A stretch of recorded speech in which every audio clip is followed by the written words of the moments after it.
Halo pemirsa, kembali lagi bersama saya Rizal Afani.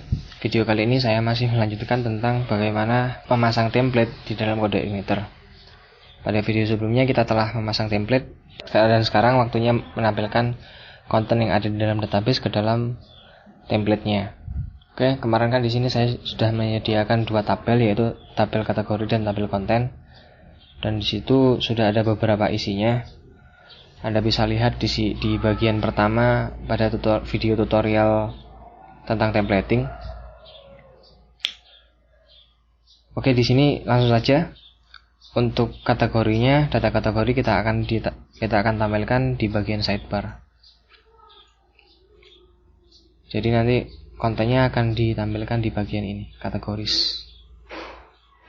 Oke, sekarang buat controllernya. Di controller webnya, di function HTML sidebarnya kan ada variabel data. Di situ kita akan ambil data kategori di sini. Misalkan di sini kategori ya.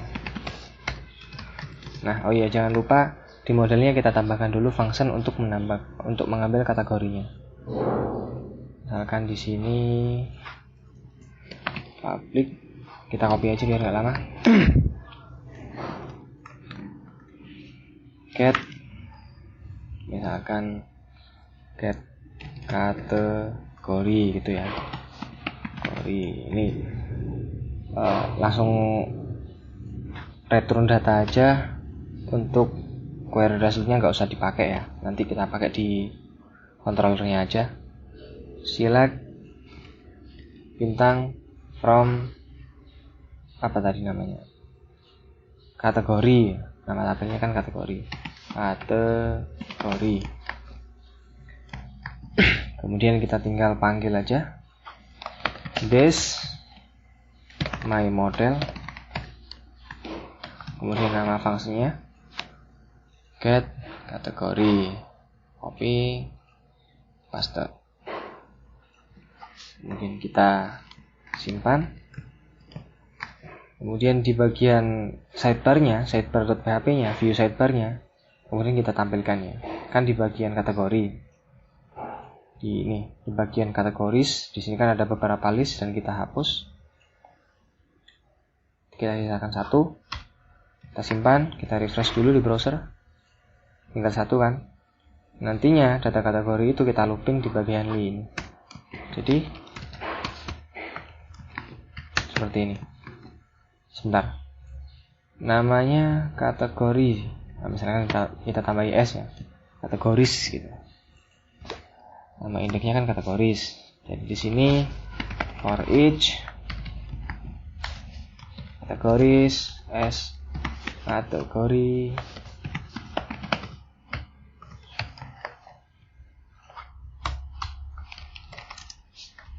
Nah, takli ini kan ya, nantinya yang diulang ya, berarti for each-nya harus sebelum li. Dan kemudian tutup dari for each-nya itu ditaruh di setelahnya li. Nanti kan di looping li-nya ini, li. Taklinya akan di looping untuk menampilkan nama kategori. Oh ya, jangan lupa di sini kita tambahkan query result-nya, result array. Kita simpan, kita kembali ke sidebar. Oh ya, kita refresh saja browsernya.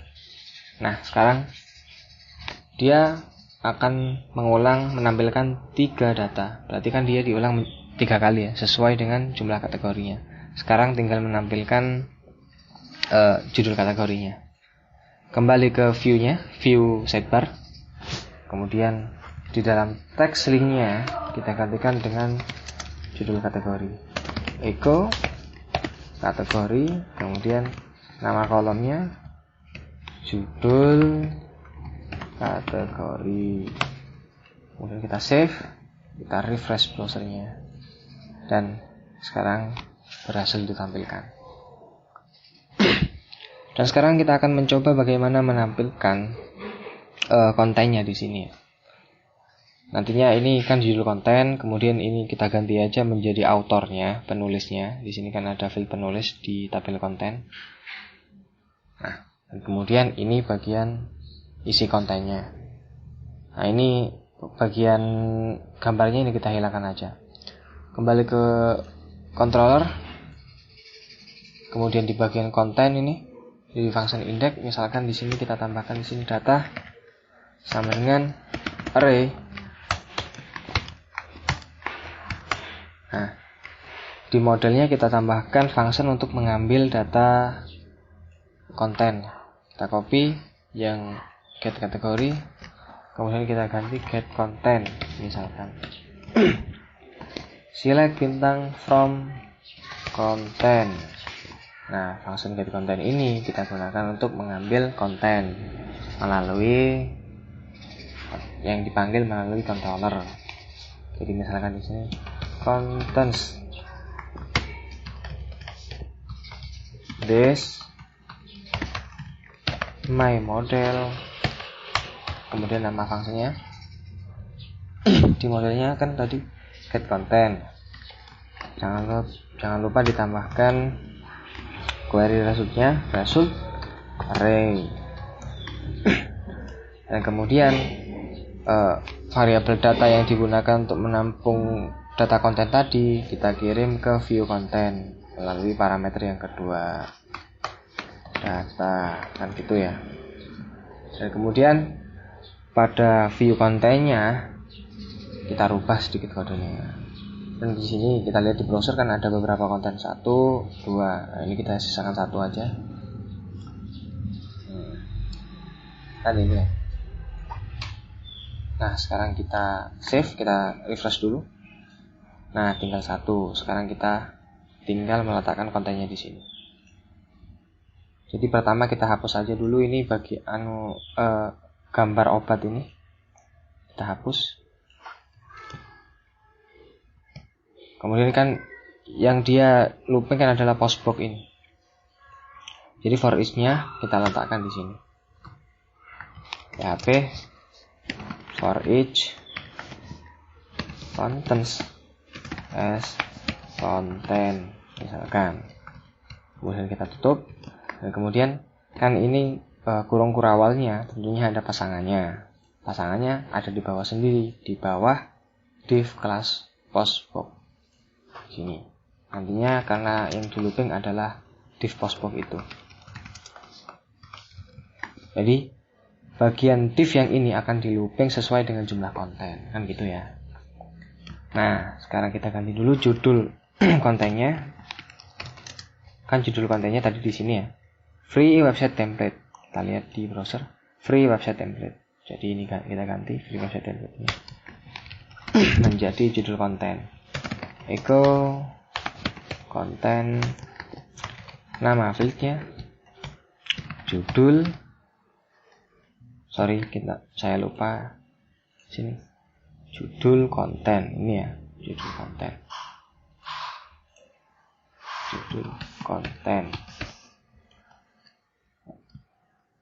Kemudian ini pada bagian grafik illustration-nya kita hapus. Kita ganti dengan nama penulis.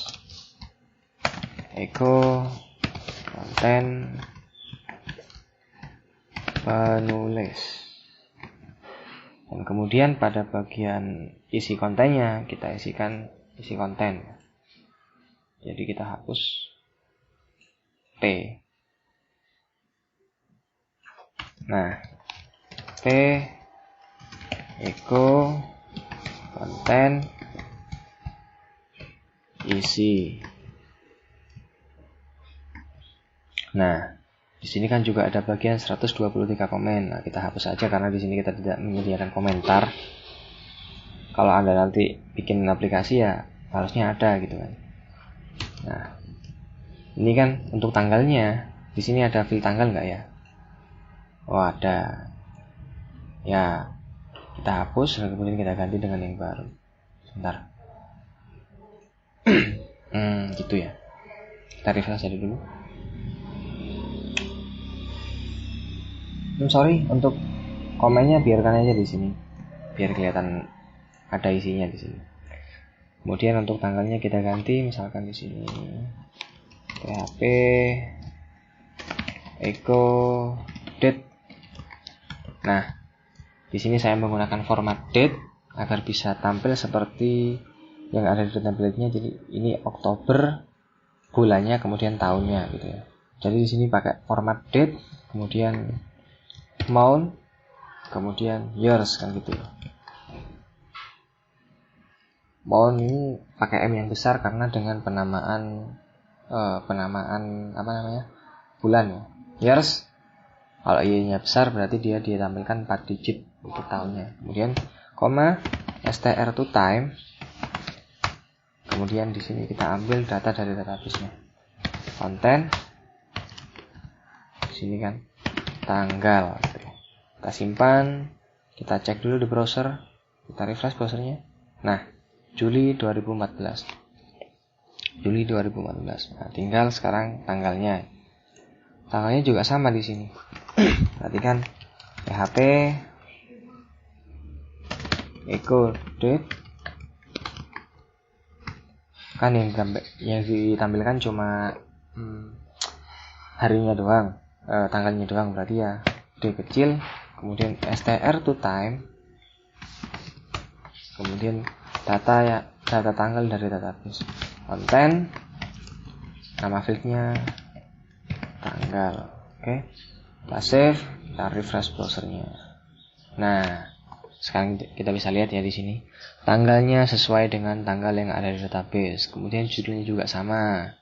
Kemudian autornya atau penulisnya, dan kemudian di sini isi kontennya. Di sini kan ada 4 data ya. Di sini juga pastinya ada 4 data. 1, 2, 3, 4. Nah, sekarang misalkan di sini kita akan menampilkan satu konten, menampilkan beberapa konten sesuai dengan kategorinya. Seperti apa? Ya, caranya seperti ini. Jadi nanti ketika kita mengklik pemrograman web, ini kontennya akan berubah konten pemrograman web. Kalau dia klik pemrograman Java, berarti kontennya berubah menjadi pemrograman Java. Gitu. Caranya adalah seperti ini. Kita tambahkan dulu function baru di controllernya. Misalkan di sini public function kategori. Jadi halaman kategori, halaman untuk menampilkan konten per kategori kita tampung di function kategori. Kita butuh satu parameter. Misalkan di sini kan kita butuh ID. Nah, sebelumnya kita akan mengecek dulu apakah kategori yang dikirimkan itu terdaftar di database apa tidak. Kalau tidak, berarti kita tampilkan halaman kosong. Oke, caranya seperti ini. Cek sama dengan this my model get kategori where kode kategori sama dengan ID. Nah, ID-nya ini mengambil dari parameter. Jadi disesuaikan ya. Kemudian cek ini if kita manfaatkan query result, cek num rows. Kalau jumlah row-nya lebih dari 0, artinya isinya ada kategori itu. Dia akan ditampilkan di sini data. Selain itu, maka ditampilkan halaman kosong atau halaman not found. So 404. So 404 ini bawaan kode ebetter ya, untuk memperlihatkan halaman not found. Oke, sekarang kita kembali ke sidebar.php. Kemudian untuk linknya, di sini kan tadi kita tampilkan judul kategorinya. Sekarang pada linknya kita tampilkan kode kategorinya. Echo base URL. Fungsinya tadi apa? Controllernya. Index.php /web/kategori slash apa nih? Sorry, kita rapikan dulu. Kode kategori kan gitu ya, kita copy aja biar cepet. Kita copy, kita pastekan di sini. Tapi nama fieldnya kita ganti menjadi kode kategori, bukan judul kategori. Kode kategori. Kita save. Kemudian kita refresh browsernya. sekarang kita bisa lihat di sini tidak ada perubahan apa-apa, tapi untuk linknya sudah terisi dengan kode kategorinya menuju link web / kategori kemudian / kode kategorinya. Oke, kita buka di new tab. Nah, sorry. Oh, ini kok error ya. Di function kategorinya ada error, yaitu call to undefined method. Nah, metode yang dipanggil nggak ada, metode numero nggak ada, karena di sini kita kembali ke controller web.php. Bukan numero ya, di sini numros, ada s-nya. Kita simpan, kita refresh browsernya. Nah, halaman kosong. Tapi ini maksudnya halaman 404-nya, karena ini memang nggak ada kontennya di sini. Misalkan kita tandai dulu echo konten ada gitu ya, konten ada. Kita save, kita refresh browsernya. Nah, konten ada. Ketika kode kategorinya dirubah di sini, misalkan kita ngawur ya, 100 gitu kan, nggak ada kategori 100 di sini. Adanya kan kalau kita lihat di tabel kategori kan cuma ada kategori 1, 2, 3. Misalkan di sini kita parameternya kita set menjadi 100. Nah, akan ditampilkan halaman node phone menggunakan kode show 404. Oke, kalau sudah ada, sekarang kita kembali ke controller web.php. Sekarang kita tampilkan kontennya. Karena karakteristiknya sama dengan index.php, hanya saja berbeda kategori, jadi kita copy aja yang ada di index.php. Kita copy, kemudian kita pastekan di sini.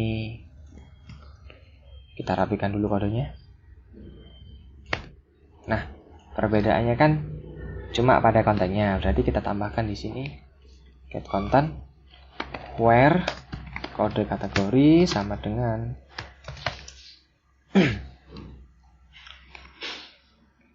ID. Ingat, ID-nya ini mengambil dari parameternya. Kemudian kita refresh browsernya. Sorry, ini kode kategorinya kita kembalikan lagi menjadi /1. Jadi kode kategorinya 1. Nah, tutorial pemrograman web. Nah, ya, ketika kita mengakses kategori pemrograman C#, ya kontennya menjadi tutorial pemrograman C# dan MySQL. Ya, ini kan kontennya konten C#, kategori C# ya. Untuk Java juga sama. Tutorial pemrograman Java part 1. Nah, sudah paham ya? Jadi untuk kembali ke home, Anda bisa setting di sini linknya. Cukup mudah ya. Kita kembali ke halaman home di sini. Nah, kita bisa lihat di sini ada 4 konten, dan misalkan ini kontennya semuanya ada isinya panjang-panjang di sini. Nah, itu kan kalau kontennya banyak, misalkan ada 100 konten, nah kita akan melihatnya scroll sampai ke bawah kan. Nah, untuk mengatasi itu kita bisa menggunakan teknik pagination, dan pagination itu sudah disediakan di kode editor, tinggal pakai. Dan kemudian misalkan di sini kontennya ada banyak, misalkan satu halaman, satu buku gitu, satu lembar. Kalau VS kita masukkan dalam konten, kan ini bisa menjadi banyak ya di sini. Nah, untuk membatasi penampilan konten itu kita bisa pakai helper text, yaitu tepatnya function kalau nggak salah function word limiter. Jadi di limit berapa karakter yang akan ditampilkan di browser gitu. Oke, saya rasa cukup jelas dan semoga Anda mengerti dengan penjelasan saya. Terima kasih sudah menyaksikan video saya. Semoga bermanfaat. Sampai jumpa di video-video yang lainnya.